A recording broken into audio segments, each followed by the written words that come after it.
Hey guys, இன்றைக்கி நாங்கள் எங்கே போயிட்டுருக்கோன்னா, எங்கள் அப்பாவோட ஊருக்கு போயிட்டுருக்கோம். எங்களோட சொந்த ஊருக்கு போயிட்டுருக்கோம். ஸோ குலதெய்வ கோயிலுக்காக போயிட்டுருக்கோம். ஸோ நாங்கள் இருக்கிறது வந்து நாகர்கோயில். பட் எங்களோட சொந்த ஊர் வந்து ராதாபுரம் கிட்ட இருக்கிற உதயத்தூர். ஸோ நாங்கள் மட்டும்தான் நாகர்கோயிலில் செட்டில் ஆகிருக்கோம். ஆனால் எங்கள் சித்தப்பா மற்ற ரிலேட்டிவ்ஸ் எல்லாம் அங்கே தான் இருக்காங்க. ஊருக்குள்ளே வந்தாச்சு. ஸோ இப்போ நேராக வந்து எங்களோட அம்மன் கோயிலுக்கு போயிட்டுருக்கோம். இதுதான் எங்களோட அம்மன் கோயில். ஸோ இது வந்து முத்தாரம்மன் கோயில். இது வந்து ரொம்ப பவர்ஃபுல்லான ஒரு கடவுள்.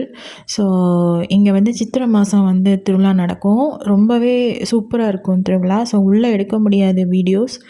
ஸோ நான் வெளியே மட்டும்தான் சும்மா எடுத்திருக்கேன்.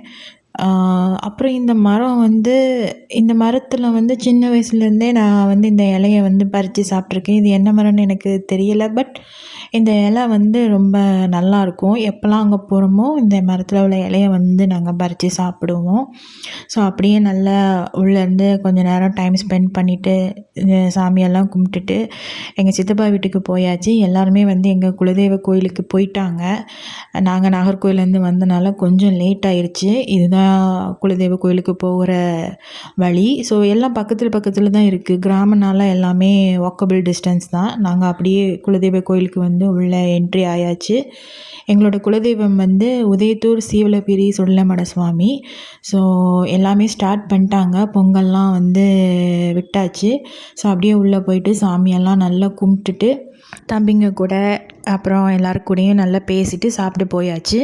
இன்றைக்கி வந்து கறி சாப்பாடு தான் கோயிலில். ஸோ என்னெல்லாம் இருந்துச்சுன்னு உங்களுக்கு நான் தனியாக வீடியோ போடுறேன். அப்புறம் சாப்பிட்டுட்டு வீட்டுக்கு வந்துட்டோம், சித்தப்பா வீட்டுக்கு. அங்கேயும் எல்லாரு கூடயும் கொஞ்சம் நேரம் இருந்து பேசி டைம்லாம் ஸ்பெண்ட் பண்ணியாச்சு. இதுதான் எங்கள் சித்தப்பா வீடு. ஸோ பர்ஸ்னலாக எனக்கு இங்கே வர்றது வந்து ரொம்பவே பிடிக்கும். வந்தால் ஒரு பீஸ்ஃபுல்லான ஒரு மைண்டு வந்து கிடைக்கும். ஸோ 1000 மனக்கஷ்டம் மனக்கவலைகள் அப்படி எந்த ஒரு மைண்ட் செட்டில் இந்த ஊருக்குள்ளே வந்தாலும் நம்ம சொந்த ஊரை விட்டு நம்ம ரிட்டன் போகும்போது நமக்கு மைண்டில் இருக்கிற ஒரே ஒரு ஃபீல் என்னவாக இருக்குன்னா, இங்கேருந்து நம்ம போகிறோமே அப்படிங்கிற ஒரு ஃபீல் மட்டும்தான் எனக்கு எப்போவுமே இருக்கும்.